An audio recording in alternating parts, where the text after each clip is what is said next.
When I first came to Hong Kong, I fell in love with the city because of the amazing blend of traditional and modern and the culture. But what is culture? Is it what people practice, what they believe in? Long-standing traditions? It really depends on who you ask. But something also fascinated me. It's what I'm not familiar with, but is ubiquitous to the locals here. The traditional Chinese method of bone setting. What even is that? Today, let's talk with some of my friends who have strong beliefs of passing on knowledge from generation to generation, but also how it's evolved from its traditional roots. Tita has been a staple of Hong Kong for decades, but has been losing visibility in recent years. It can't be easy finding one of these clinics, right, Linna? Wow, Chiro, I think I'm really out of shape because these 8 flights of stairs are taking us up here, which I heard used to be the clinic. Is that right? 係啊，係啊。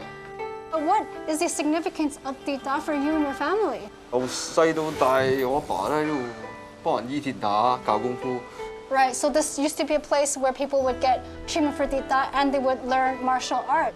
Well, I did hear that Tita and martial arts have a connection, and where did that connection come from? 因為學功夫咧，即係難免會有身體肢體碰撞。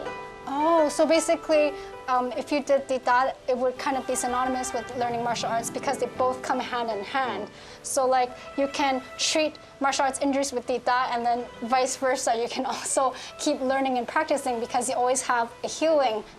How has Tita evolved from back then to today? 我哋比較傳統啦，我哋都係用翻以前嗰套嘅方式。咁但係今時今日醫跌打嗰啲咧，可能有好多儀器。 佢哋會加咗落去。 You stuck with your family's traditional techniques, whereas the modern methods use more equipment. 雷師傅, so what is Tita? 鐵打咧，其實係我哋中國傳統傳承落嚟嘅一個正骨嘅手法嘅一樣醫術。Oh, so it's a traditional Chinese method of bone setting. So where did you learn this from? 其實係跟我爸爸學翻嚟嘅。 Oh, so you learned it from your father and he passed down his knowledge to you generation to generation. My hand, it's really sore and tired because I use my mobile phone a lot. I use my computer, working from home. If it's like always having fatigue, how do I fix this? 呢啲都係勞損嘅啫。如果你係呢度骨痛啲嘅，咁我哋捽去呢度多啲啦。 Oh, so you use circular motions and long strokes to help my muscles be more relaxed and not as tightly wound up. Well, you know, I'm also really interested because you're a woman working in this male-dominated field. How do you feel about that? Is it like really hard? 如果你講而家咧，就其實都好多女仔做鐵打師傅噶啦。即係我細個嗰陣時嘅年代咧，就係比較少啲啦。亦都有好多女士嚟睇咧，咁係希望揾翻嘅女嘅鐵打醫師。 There used to be not that many female practitioners, but because you want to carry on your family legacy, your dad's knowledge and traditions, and you're the eldest daughter, so you want to keep passing that on. Right. And a lot of female patients also look for a female practitioner. So that's great. This brown liquid here, what is that? It smells like traditional Chinese medicine. 呢個鐵打油係我哋爸爸佢自己研製，幫人捽完先再敷藥咯。 So this is your father's recipe, and it's been passed down, and it's used as part of the Tita treatment. Can I see how that's made? So can you share with me how did this go from making small batches at home to the operation that it is today? 係其實因為03年咧，香港政府咧就要我哋產品註冊，同埋要 set up 一間藥廠。 Oh, so it's because of government regulations that you had to move their operation from home to a factory. But can you tell me, because I'm really interested, how do you make this Tita藥? 要攞啲藥粉，咁稱好嗰個份量，跟住咧就倒落去個缸嗰度，咁浸一段時間，再放埋其他啲藥落去。 Oh, so there are just a few steps. First, you have to measure out the medicines correctly, and then you put it into a big vat to soak. And then you have to filter it out. So it soaks for quite a while before you add more medicine in. And then after you soak a bit longer and filter it again, then it's ready to be bottled. Well, I want to know, does everyone know how to make this recipe, or do you have your own recipe? 咁其實呢條方咧，我爸咧亦都喺呢幾十年裏邊咧不斷喺度調。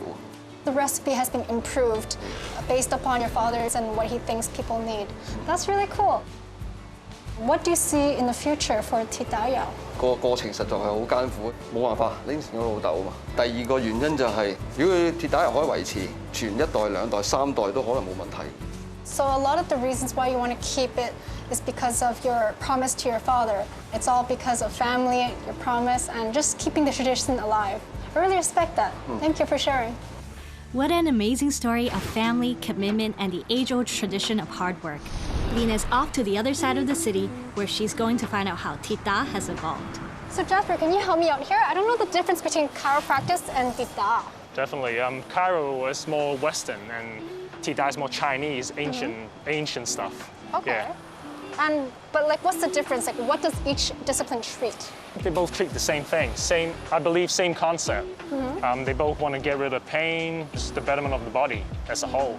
But I think Chiro focuses more on the spine, and Tita, they usually treat muscle pains with massages and a bit of medicine to get rid of the inflammation and help the body heal. So I think that's the biggest difference. Chiro, no medicine. But yeah, Tita, they use medicine. What is it that you do? I do a bit of everything, actually. We incorporate some adjustment, so like kind of bone setting, bone cracking, and then we do massages. And then we do a little bit of Chinese stuff like guatsa, but in the Western world, it's called instrument-assisted soft tissue mobilization work. So it's the same thing, actually, essentially, to help mobilize the tissue. Okay, and what is that called? That you do? I call it manual therapy. Manual therapy, that sounds really interesting. It sounds like something I really need. Can I try that? Definitely, let's go. Let's go.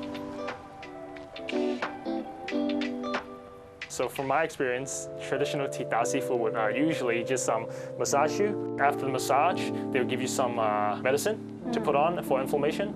And for traditional Chiro, they focus on your spine, because Chiro believes all the issues originate from the spine. So they crack your back. But in modern day Chiro, they do more soft tissue work as well, because they have evolved to believe that soft tissue work is really important for fixing the issue, and which is what we do as well.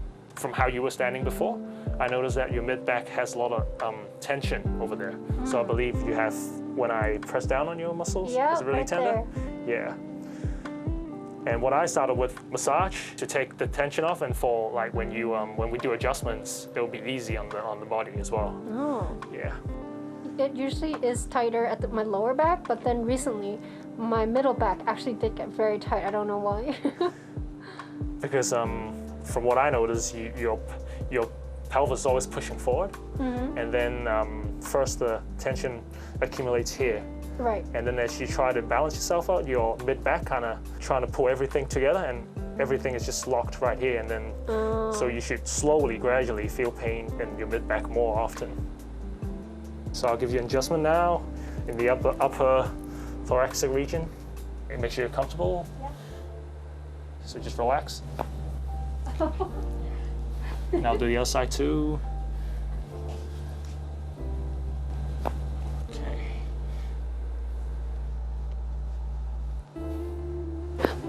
Ooh, I felt that. Can I do the other side as well?